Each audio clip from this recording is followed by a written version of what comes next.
Hi, you don't know me, but my name is Wyvern Valdrich, but you guys can all call me Wyvern. And long story short, this is just gonna be my first Transformers figure review.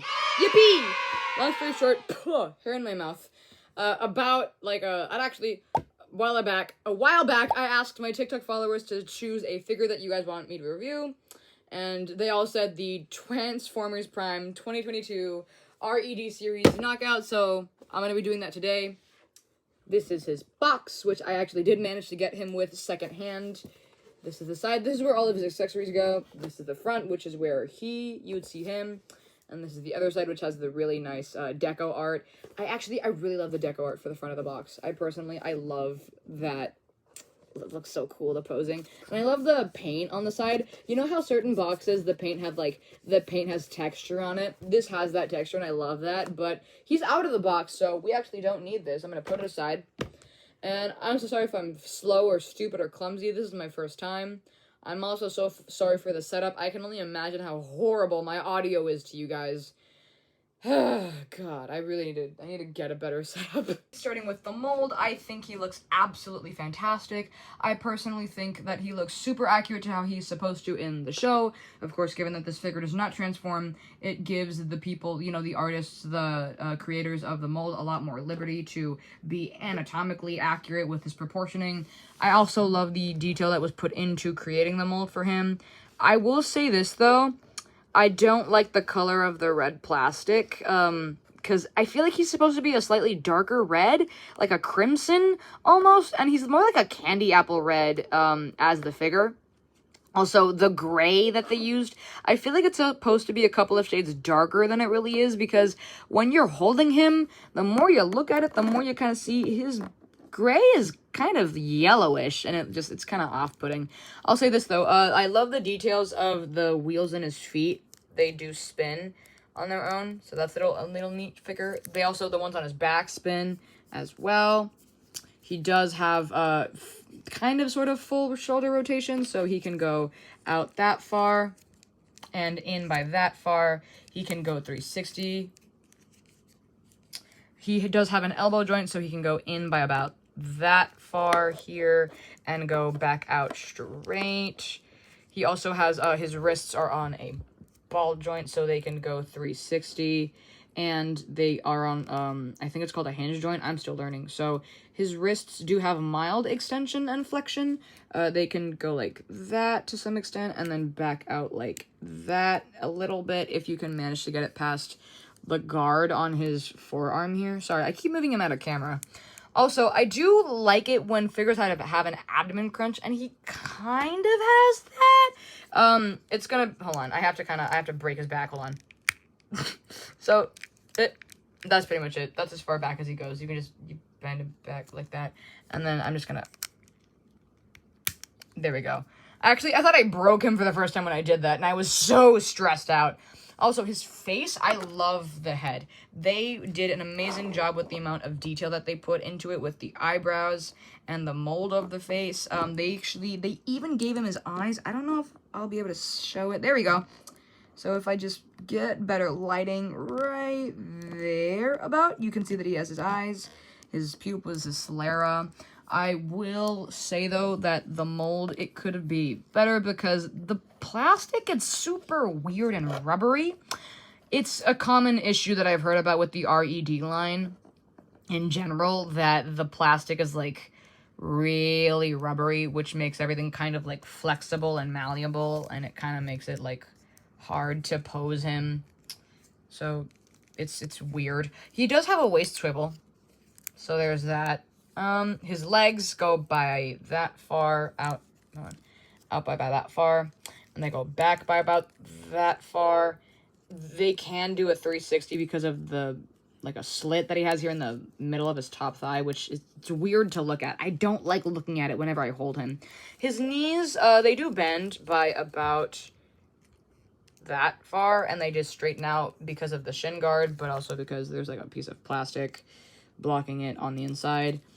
I do like the paint deco that they gave him on the side of his forearm for the car, and I do like the fact that they thought to include the gold on the back of his wheels and the silver for his little headlights. Once again, I do wish that he was a slightly darker shade of crimson, like, red and gray. Also, something that I really noticed that was kind of weird, his toes, they're articulated. They 360. Because they're in a ball joint. Which, it's like, why? Because what on earth would his toes ever need to rotate for? He's supposed to stand like that, and if I rotate his thighs, sorry, not his thighs, his toes, then they... Like, what purpose does it serve to be able to articulate his toes when nothing else is, like, he doesn't have an ankle joint or swivel of any sort, so there's really no point in giving him toes, articulated toes, because you can't really do anything with that in terms of posing, which would then give us into the, yeah, I'm gonna have to just, okay, so overall, mold is a solid, I'm gonna give it a 7 out of 10 because of the colorization and because of the materials. It's not good at all. And then articulation is a solid 6 out of 10. He has the bare minimum, but I feel like this could have been better if they were working with better materials. And I really hate that slit that he has in his thigh. It looks so weird. I hate staring at it. He can't hold a pose at all. And he's very top heavy, so it takes a minute to find out what pose he wants to hold without toppling over. Could you please stand still? There we go. Okay, cool. So now moving on to scaling. I did bring some other figures from my collection to help find that out. So here, and of course there he goes. He just wants to fall over so bad. He can never stay straight. Okay, so putting him back in frame because he fell out of frame. I'm gonna crash out, guys. Putting him back in frame. For the love of God, don't fall over. I'm gonna first put him next to my APC Toys Soundwave. Scaling is okay. Is it accurate to the show? Not at all. Not in the slightest. And it's even worse with the deluxe class Hasbro Soundwave. But I will say that, you know, for a Prime figure, he does look the part. Actually, yeah, that's pretty much it for that. In terms of a slightly larger figure, here he is next to my Flame Toys model kit for IDW Megatron. I mean, the scaling is actually a little better, I would say, with this kind of figure. And we do see Knockout in the 2005 IDW comic, so if you want to put this Knockout in your IDW shelf or with the other IDW figures that you have, I mean, go for it. He fits there aesthetically speaking, kind of. Finally, now this is a biggin, so I'm gonna have to back the camera up. Here he is next to my YOLO Park Tarn, who is still out of frame. I feel like, honestly, when you put Knockout next to the other characters in the show, especially when it comes to characters like Megatron and Hardshell, this scaling is a lot more accurate, which, of course, as we all know, Transformers Prime has a huge issue with mass shifting, but that's an issue for a different video. So, in terms of scaling, I'm gonna give it a solid 7 out of 10. I feel like he could have been done a little better because I have the Transformers Prime Breakdown, and he's taller than Breakdown, which is so weird for me to look at whenever I wake up in the morning and look at the shelf. So, also, what's next? Right, we have accessories. So, technically speaking, when you first get him in the box, the back of his, his back wheel tire things, they are, apart, so you have to tab them back in with the holes here and the little pegs here. You gotta get there. There we go. Boop. So then that's that. He comes with his little, is it like a taser? What is this? It's not the immobilizer. It's like a staff of some sort, which he can actually hold if you put it in either hand. I have both of his slightly opened hands here just for the sake of accessories showing. It's kind of hard to get him to hold the accessory though because the plastic is it's rubbery, but it's super hard around the hands for no good reason. So I'm actually gonna have to kind of finesse it underneath his thumb. If it would just let me do that, that would be great. Come on. Get in. Now to open up his hand. And then I have to put the staff into his hand. Okay, there we go. I got it eventually. This, I think, isn't this, when I first saw it, I thought it was supposed to be longer Because, like, shouldn't it be all the way down to the floor and then, like, reach past his head as it is? I kind of feel like it's a little too small. I could be wrong. Someone correct me if I'm wrong on the scaling of the accessory itself. And this is actually the only accessory that he can technically hold, though. Let me see if I can just pop it out of his hand. He does have, like, 2 extra hands, which is right here. It is a fist, and, of course, we have this open hand.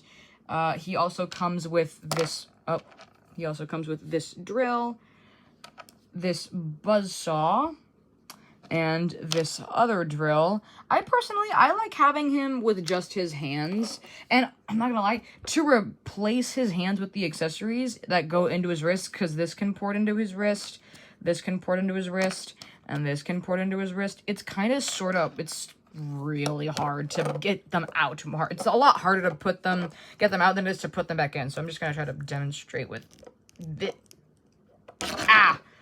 Okay, that was hard. And then I'm gonna take out the open hand. Actually, no, I'm gonna take this drill. Take the drill. And I'm gonna... There we go. So, there he is with this drill. Say, aw, LMAO. Do. Oh, God. Okay, so accessories, I'm actually gonna give it a solid 8 out of 10. I really like the accessories that they gave him. I don't use them all the time, if ever, but I definitely enjoy just having them, you know, on my person, so that I can, in case I ever want to, I can play house with him. Also, pricing, right, that's the last category. From what I understand, this guy was sold for, like, I think it was $30 at first. Someone please correct me if I'm wrong on that. Is that what I paid for him? Absolutely not. I actually got him at a really good price secondhand. I literally paid less than $25 for him. And given what he was originally sold at, we're going to say for the sake of argument that he was sold at around $30. I would not pay that much for this figure. This figure is really bad. Don't get me wrong, I love Knockout, and I love having him in my collection, but I would not pay more than $18 for this figure. The articulation is god-awful. He literally can't pose at all. The only poses you can feasibly hold him in are ones where he's either standing up straight or sitting down, and even then, he can't even sit down, right? Because his abdomen crunch, it only goes backwards, not forwards. So he can't even sit up properly. So you can't have him sit down. He lays down. You can't really have him hold action poses of any kind. He can kind of lie down, I guess, if you want to try something like that. It's really kind of hard to get him into, like, a pose, though. Yeah, no. The articulation is god-awful. I genuinely wish that they could have done it with better material. Also, I don't think I mentioned it before. His arm does 360. He does at his forearm right here, the slit. It does let him 360. But overall, this is a massive disappointment of a figure, especially for Prime Knockout.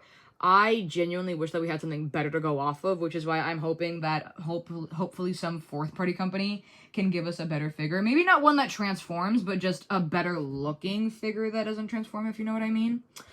So, overall, with all of the factors that I've given him, which, hold on, I wasn't keeping score. I should have done that. I gave his mold 7 out of 10.